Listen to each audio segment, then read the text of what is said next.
Assalamualaikum warahmatullahi wabarakatuh. Perkenalkan, nama saya Olivia Rigita Putri. Saya dari kelompok 4.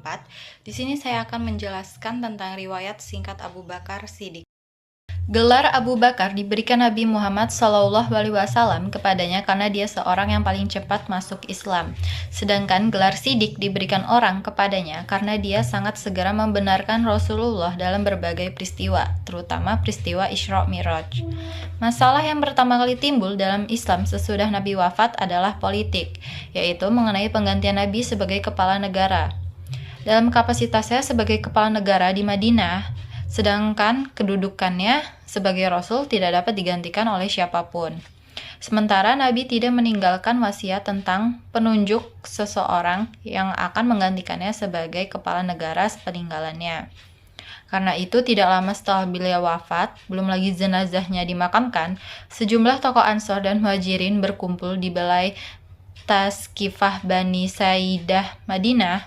Mereka bermusyawarah untuk memilih siapa yang berhak ditunjuk menjadi kepala negara. Dalam musyawarah itu terjadi perdebatan karena masing-masing kelompok di antara mereka berdua tersebut menganggap bahwa kelompoknya lah yang paling pantas menggantikan Nabi sebagai khalifah. Abu Bakar mengusulkan agar pemimpin baru itu dijabat oleh orang Muhajirin dan wakilnya dari kaum Ansor. Tetapi orang Ansor menolak usulan itu. Mereka mengusulkan agar diangkat dua orang pemimpin dari dua kelompok tersebut. Tetapi Abu Bakar tidak menerima usul itu dengan alasan bisa membawa perpecahan. Oleh sebab itu, beliau mengusulkan agar Umar bin Khattab diangkat menjadi khalifah. Usul itu tidak diterima oleh Umar, dan Umar mengatakan bahwa jika masih ada Abu Bakar, beliaulah yang paling pantas menjadi khalifah. Akhirnya Abu Bakar terpilih menjadi pemimpin atas usul Umar bin Khattab. Ketika itu usianya 61 tahun. Perlu dicatat bahwa Ali bin Abi Thalib tidak hadir dalam pertemuan itu karena sibuk mengurusi pemakaman Nabi Muhammad SAW, dan ia tidak segera memberikan baitnya kepada Abu Bakar kecuali 6 bulan kemudian setelah istrinya Fatimah, putri Nabi, meninggal dunia. Tetapi bagaimanapun juga, Abu Bakar adalah orang yang paling tepat untuk menggantikan Nabi sebagai khalifah, mengingat prestasinya dalam 3 hal yang tidak dapat dimiliki oleh sahabat yang lainnya. Yang pertama, sebagai orang yang pertama yang masuk ke Islam dari kalangan lelaki dewasa. Yang kedua, menemani Nabi sewaktu Nabi hijrah. Yang ketiga, satu-satunya orang yang ditunjuk oleh Nabi sebagai imam sholat ketika beliau sakit. Itu terjadi sebanyak 3 kali. Sekian penjelasan dari saya. Mohon maaf bila ada salah kata. Saya akhiri. Wassalamualaikum warahmatullahi wabarakatuh. Assalamualaikum warahmatullahi wabarakatuh. Saya Nova Lega Kurniawan dari kelompok 4. Saya akan membahas materi perang Ridho. Yang pertama, ada 3 golongan pembangkang yang muncul sepeninggal Rasulullah, yaitu orang-orang murtad, orang-orang yang enggan membayar zakat, dan nabi-nabi palsu. Orang-orang murtad muncul di Bahrain, sedangkan orang yang tidak membayar zakat kebanyakan terdapat di Yaman, Yamamah, dan Oman. Adapun nabi-nabi palsu muncul di Yaman, Yamamah, Arabia Selatan, dan Arabia Tengah. Hanya Hijaz yang tidak ketularan wabah kaum penyeleweng itu. Munculnya kaum penyeleweng ini disebabkan karena mereka belum memahami Islam secara benar. Selain itu, ada ambisi pribadi. Untuk menghadapi kaum penyeleweng itu, Abu Bakar bermusyawarah dengan para sahabat terkemuka. Kemudian Abu Bakar membentuk 11 pasukan, antara lain dipimpin oleh Khalid bin Walid, Amr bin Al-As, Ikrimah bin Abi Jalal, dan Surabil bin Hasanah. Kepada mereka dinasihatkan agar hanya menyerang orang-orang yang menolak diajak ke jalan yang benar. Perang ini disebut dengan Perang Ridho atau Perang Melawan Kemurtadan. Khalid bin Walid yang memimpin perang melawan Musailamah yang berhasil mengumpulkan 40.000 orang. Dalam perang itu, ribuan orang meninggal, termasuk Musailamah. Pasukan lain berhasil juga mencapai sasaran sehingga 6 bulan kemudian para penyeleweng yang masih hidup kembali kepada kebenaran, termasuk nabi palsu, kecuali Tulaihah masuk Islam di Khalifah Umar. Tekad Abu Bakar memerangi kaum penyeleweng telah menyelamatkan negara Islam yang masih muda itu.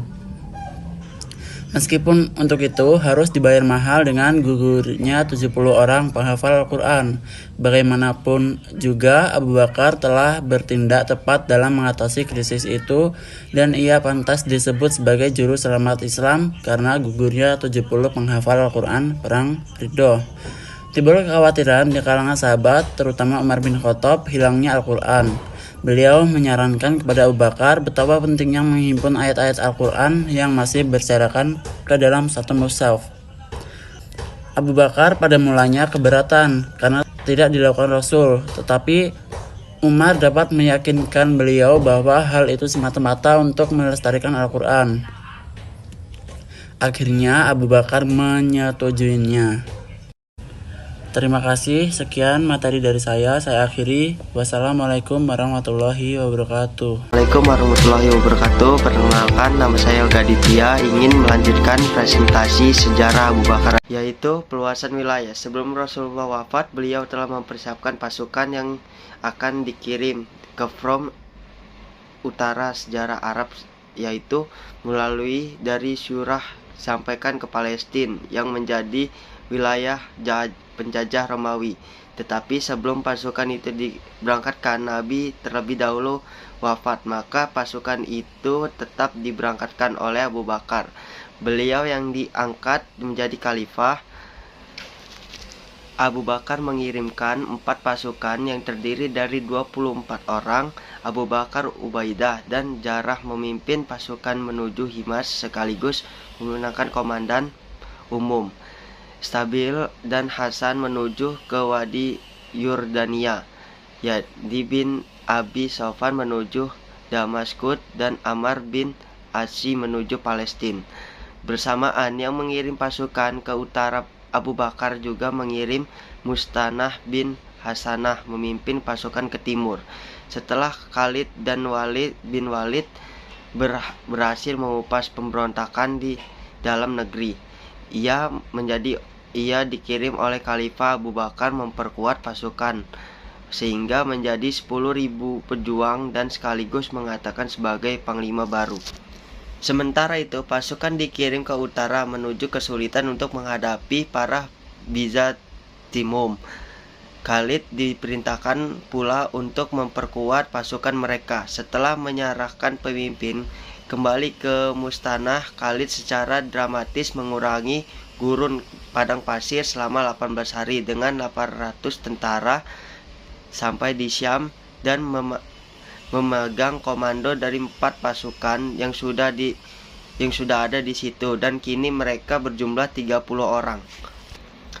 Lanjut, setelah Abu Bakar wafat, pada pasukan Islam sedang berada di luar kota. Abu Bakar sakit sehingga selama 1 minggu. Pada saat sakit itu, dia bermusyawarah dengan para sahabat terkemuka yang berhasil menetapkan pengganti Umar bin Khattab sebagai khalifah kedua. Abu Bakar meninggal dunia dalam usia 63 tahun beberapa bulan. Secara perintah selama 2 tahun beberapa bulan,